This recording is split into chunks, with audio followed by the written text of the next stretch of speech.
I'm down for double murder.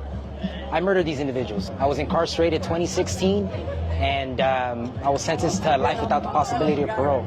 To give you some context, I have to talk about my childhood and how I got there. I grew up in a household with two parents, and most people would say, hey, like, that's beautiful. Once you start to know what I really went through inside of that house, you get a better understanding. Domestic violence, emotional, mental, and physical neglect, abandonment, abuse from my father and my uncle. I had a learning disability, ESL kid.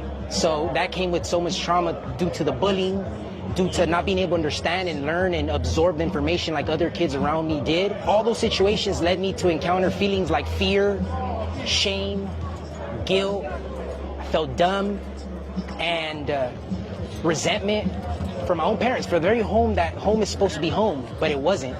And that seeked me to lead search for love and acceptance somewhere else outside of my home.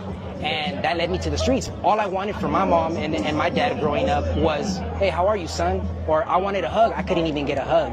The moment that I was able to receive that from these people in the streets, it was like heaven to me. You know, somebody was saving me. I was introduced to love.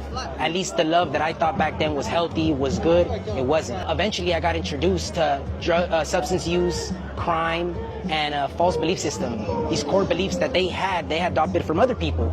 It was like a ripple effect, and I ended up adopting them. So what led me to my crime that day was that I was a callous person. I was selfish. I didn't care about human life. I didn't even care about myself. What led up to my case was an altercation between two groups, my group and that group, and threats and fighting started to happen. So what am I gonna do?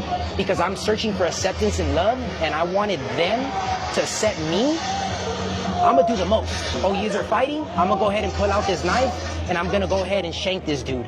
Because I want my friends to be like, oh, this is Jesse. As soon as I got charged and I was arrested, I went to LA County Jail and I started looking around, and instantly I felt remorse. Instantly, I thought about the damage I had done.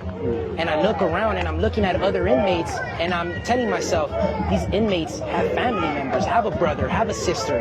How was I capable of doing such thing? So my change, that seed started then, asking those questions and trying to find answers to it.